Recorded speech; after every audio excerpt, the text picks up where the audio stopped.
माझा रोजिष्णू आता मोठा झाला आहे। तो डुगूशला बघा अंघोळ कसा घालतो, छान असं साबण वगैरे लावून आणि छान प्रकारे आता रोज तोच घालतो। खूप छान मस्त मोठे झालेत मुलं। आज मी तुमच्यासोबत खूप काही शेअर करणार आहे, रेसिपी दाखवणार आहे ब्रेकफास्टची आणि शिखर शिंगणापूरला जाऊन आले त्याचं तुम्हाला व्हिडिओ दाखवणार आहे। आणि तुम्हाला जर व्हिडिओज आवडत असतील तर नक्की लाईक शेअर सबस्क्राईब करायला विसरू नका। चला बघूयात। नमस्कार, मी राजश्री तुमचं स्वागत करते माझ्या चॅनलवर।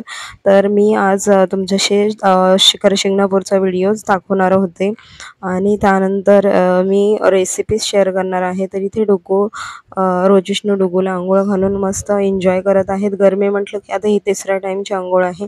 खूप मस्ती करतात आणि अशा प्रकारे ते घालत आहेत। तुमच्या पण घरात असे मुलं असतील तर घालत असतीलच असं मला वाटतं। किती छान मुलगा म्हणजे मोठ्या भावाचं कसं ऐकतोय। आणि मी हा हेअर कट केला होता, फेदर हेअर कट। तर एक रेसिपी मी तुमच्याशी शेअर करणार आहे। इथे मी घेतला आहे चवळी आणि आणि ही भिजवलेली मटकी घेतली आहे। त्याच्यामध्ये कोथिंबीर पण घातली आणि मिरची आणि रवा घातला 1 वाटी।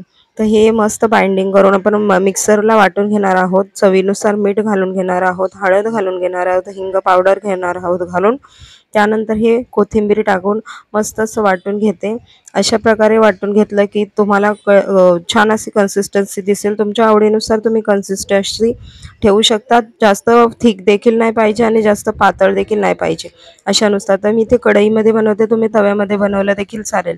तर इथे मी जाड असा डोसा बनवून घेणार आहे। डोसा समजा एक थालीपीठ टाईप, आणि तुम्हाला जे नाव द्यायचं ते देऊ शकता। इझिली ते निघतं म्हणजे तव्याला किंवा पॅनला सोडतं। आणि अशा प्रकारे हे खूप जाड झालं होतं आणि फर्स्ट मी ट्राय केलं कारण मला दाखवायचं होतं म्हणून।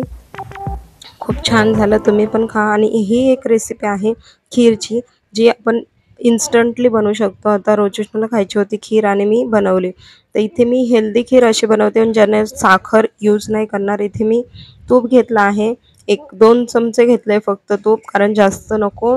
आणि तूप असं काही नाही की जास्त कमी, पण घेतलं तर तुमच्या इच्छेनुसार घेऊ शकता। मला तर मी कमीच टाकला आहे। तर याच्यामध्ये आपण डायरेक्टली घेणार आहोत हे तूप, म्हणजे मी घेऊन आले होते ते तूप आता टाकलं। त्यानंतर काजू बदाम आणि लवंग टाकला। आता भात मी मॅश करून घेतला होता, तो मी मॅश करून टाकला आहे। आता गॅस बंद करून थंड करून घेतला, कारण आपल्याला टाकायचं आहे दूध, कारण दूध टाकलं तर ते उडेल त्यामुळे। तर मी गॅस बंद करून दूध टाकलं आहे आणि आपल्याला साखर टाकायची म्हणून गॅस बंद करूनच गूळ टाकायचा आहे। साखर आपण डायरेक्टली टाकू शकता, पण गूळने दूध फाटतं त्यामुळे।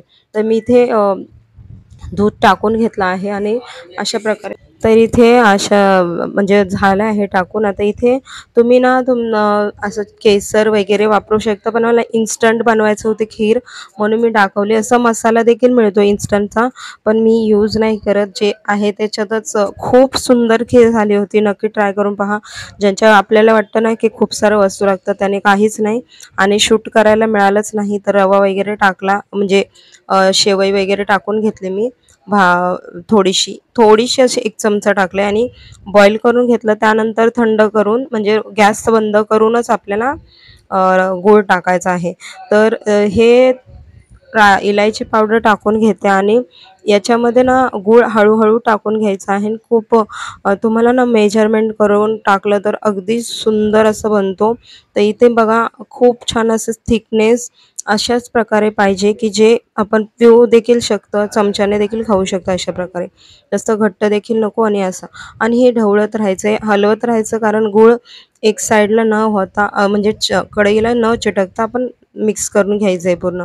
तर माझी खीर तयार झाली आहे, तुम्ही नक्की करून पहा आणि मला कमेंटमध्ये सांगा की तुमच्याकडून कशी झाली आहे ते। आणि जर वेगवेगळे अशाच प्रकारचे व्हिडिओ हवे असतील तर मला कमेंट देखील करू शकता। तर इथे मी शिखर शिंगणापूरला निघणार होते, तर इथे मी आता खीर तुम्हाला दाखवते आणि मी ही मॅक्सी घातली होती, खूप जणांना आवडली. तर इथे मी आता देवाला काढून ठेवते खीर. म्हणजे आमच्यात गोड-धोड काय बनवलं की प्रत्येक दिवशी असं एरवी रोज आम्ही काढून ठेवतो देवाला. जर बनवलं ना तर काढून ठेवते आणि त्यानंतर ही मी तुम्हाला दाखवते की अशा प्रकारे झाली होती. आणि तुम्ही असं म्हणजे अशा खीर बनवली की आपल्याला वाटतं की आपण ना एक भातच मॅश करून घ्यायचा किंवा असं भिजतच घालायचं, असं काहीच नाही मी कळत किंवा हेच करून. त्यानंतर आता मी निघाले आहे शिखर शिंगणापूर.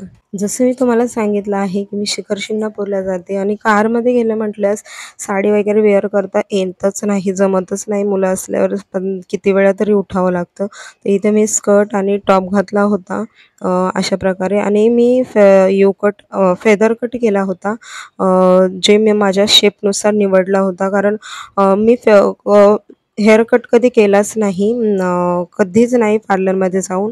घरच्या घरी जे काय आहे ते कट करायचे. आणि त्यानंतर मी म्हणजे Googleवर डिटेक्ट केलं की माझं फेस शेप कोणता आहे त्यानुसार आणि मी हेअर कट केला. आणि आता निघाले मी पोहोचलो आहोत म्हणजे शिखर शिंगणापूरला. जो कोणी असेल ना शिखर शिंगणापूरला, जे कोणी जात असेल ना, प्लीज मला कमेंटमध्ये सांगा की तुम्ही कशाने जातात. कारण आम्ही किती वेळा बसनेच जातो. बसने म्हणजे तिथे काय हेच नाही आहे की कसं जायचं कशाप्रकारे. कारण बसने खूप कधी मिळते कधी नाही, असं खूप म्हणजे हे होतं. आणि जर जर तुम्हाला जर काय माहिती असेल त्याच्याबद्दल तर प्लीज मला कमेंटमध्ये नक्की सांगा. तर हे आमचं देवस्थान आहे, कुळदैवत आहे आमचं. आणि इथे आम्ही पोचलो आहेत बघा. तर इथून आपल्याला जायचं आहे. इकडे रस्ता असा पायरीचा आहे, म्हणजे पायरी चढून इकडे कारने जाऊ शकतो. तर मग आम्ही इकडे जातो आहोत. तर आता फास्टमध्ये जाऊन म्हणजे जातो, कारण तिकडे ना खूप अडवणीच आहे, जंगल टाईप आहे म्हणतात असं. आणि तिकडे गाडी वगैरे जास्त कार तर जातेच, पण असं ट्रेनने जाऊ शकत नाही. आणि खूप जास्तच लांब आहे. तर इथे आम्ही निघालो. कोल्हापूरचा मी देखील ब्लॉग तुमच्याशी शेअर केला होता आणि हा देखील करते. तर इथे ना मी एक मेकअप ट्युटोरियल तुमच्याशी शेअर करणार आहे, जे की मी तिथे केला होता. झालं काय की मी ना असे मेकअप तिथे दाखवला नव्हता कधीच, पण आता दाखवणार आहे. तर इथे मी लावला आहे आणि त्यानंतर सनस्क्रीन लावून घेते. आणि त्यानंतर इथे सगळं मेकअप करून झाला आहे, म्हणजे घालून झालं आहे सगळं, कारण नंतर घालता येत नाही. कन्सिलर लावून टॅप करून घेणार आहे. आणि इथे नंतर मी ते क्ले लावला होता आधी, ते गरमीतच लावून घेते. मग इथे फाउंडेशन लावून घेतलं आहे मी आता. तर इथे माझं ब्लश लावून घेते, छान असं उठावदार दिसावं. आणि थोडंसं हायलायटर, सिम्पल असा मेकअप लुक केला आहे. नक्की तो यूट्यूब शॉर्टमध्ये ते बघू शकता.